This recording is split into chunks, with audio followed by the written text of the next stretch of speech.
Hi, my name is Jenny, I'm Kristen. and we are here with the Big Hope Letters Project.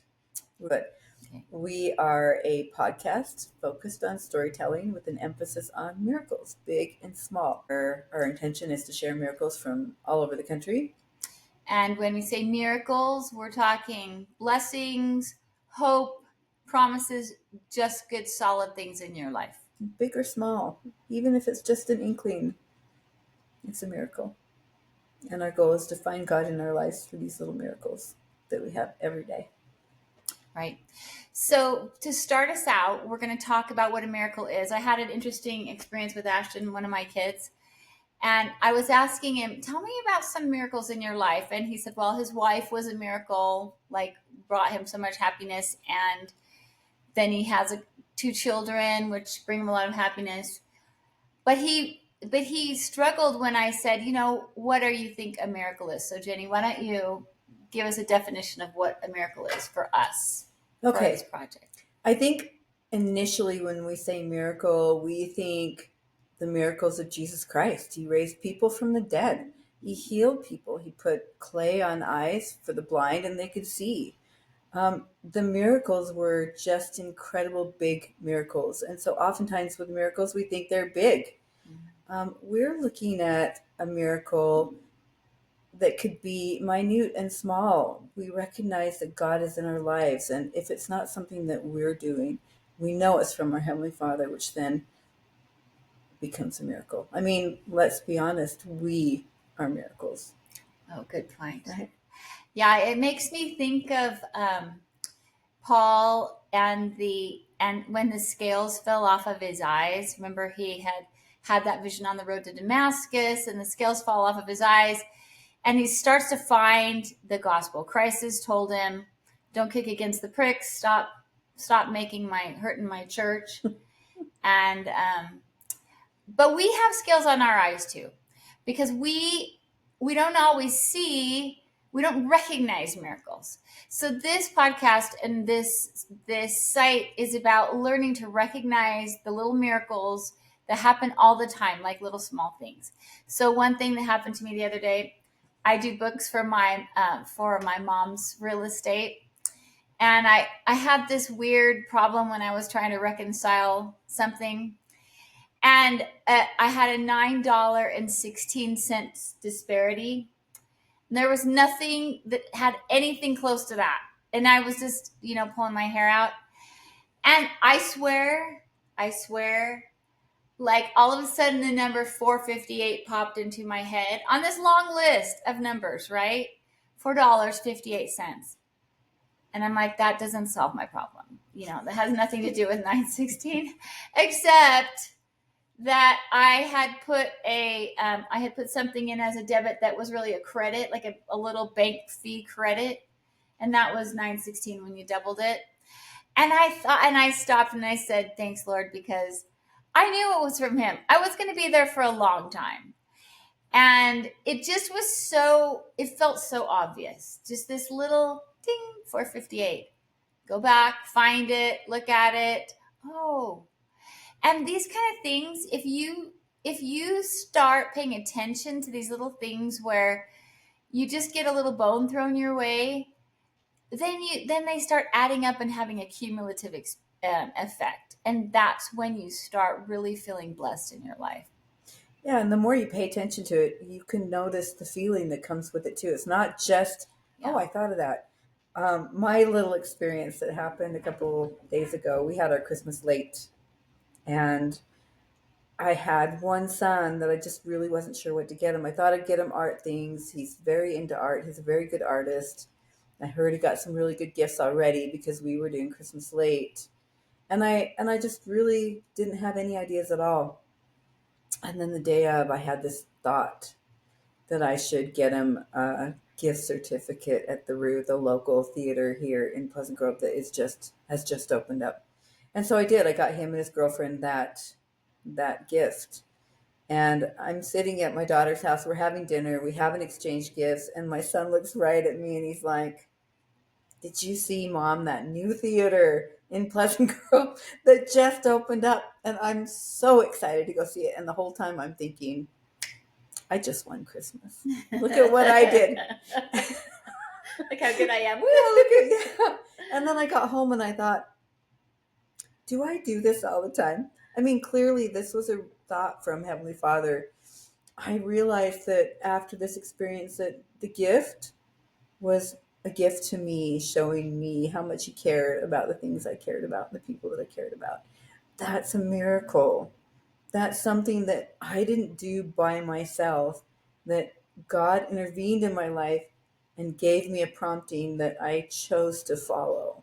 That's a miracle. And they happen all the time around us. We just don't see it because we have these scales on our eyes. We don't have the vision. We're not looking for it. We're not really convinced he is involved in our life. And yet he is.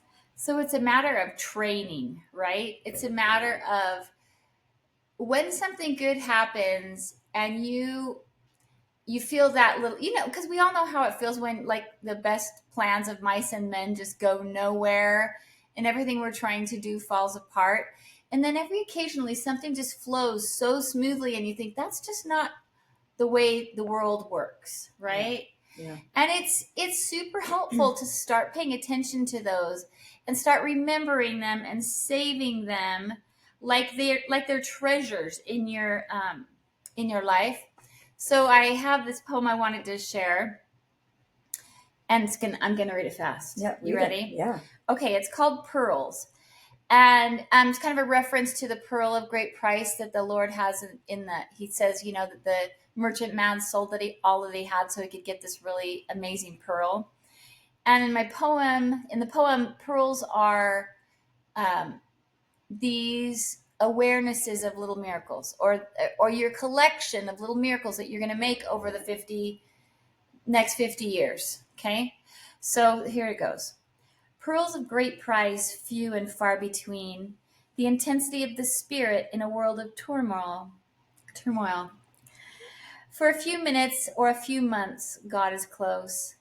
Hold them dear and treasure them, wear them every day to remind you that God has acted and will act in your life. These delicate beauties are not of this world, but of the world to come, mementos of the past, promises of a future without a veil. Love that.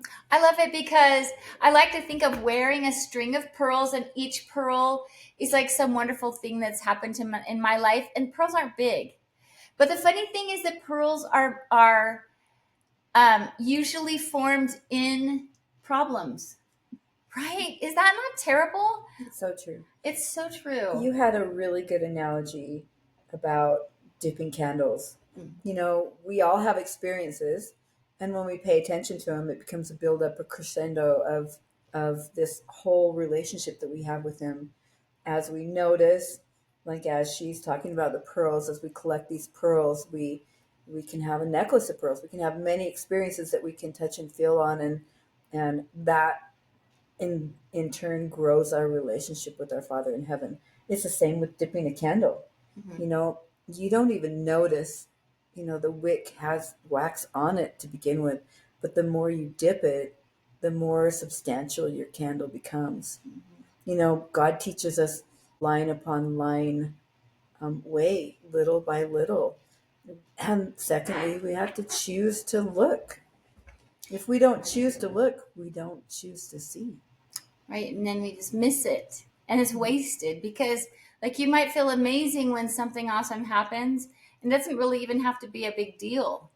But if you don't stop and kind of isolate whatever good thing happened to you and then coat it with this wonderful opalescent coating that's a pearl and treasure it, then it just washes away just like the foundation in the sand. There's nothing left. You don't remember it. And so it's kind of funny because in both cases there's sand, right? There's one little tiny kernel of sand that gets in this oyster and makes a pearl. And then there's your sandy foundation that washes away and there's nothing left. So you can take this same material and either make something amazing or it can just be washed away. Yeah. I've met a lot of people in my life. Most people, when we open up the word miracle, They have stories to tell. They've got little miracle stories they want to share, whether it's the birth of their child or whether it's, their financial situation turning around. People are having these experiences, and that's part of why we want to do what we're doing, to share so that we can not only see God from our perspective, because we're all different. He reaches us in our very own way. And collecting these stories from hundreds of people then give us a view of how God reaches all of his children. I mean, he's not a respecter of persons. He's not going to give me a miracle and give Kristen a miracle and not give you a miracle. They're waiting to be had. You just have to want to look. So, Well, we hope that you will go to the Big Hope Project, the Big Hope Letters on YouTube. We have, what do we have it on?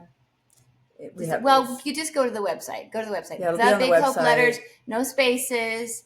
And you'll be able to either read letters or you can click on submit a letter.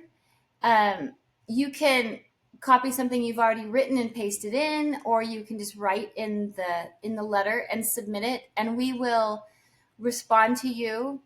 So we would love to have your letters. We think that the more varied the people are that submit letters, the more letters that we'll have, the more chances we'll have to reach someone. Since, like Jenny said, we're just all unique, and stuff hits us out of the blue, and the Spirit testifies of things to us. But if we don't have enough letters, we can't reach everybody. So please participate. We believe in Jesus Christ. So we'd love testimonies of Jesus Christ. And we would love testimonies of God too, if that's where you're at. So please share your experiences with the greater power, with our divine God. I hope you enjoyed this little get together. We will be back next week with more stories of miracles that have happened in people's lives.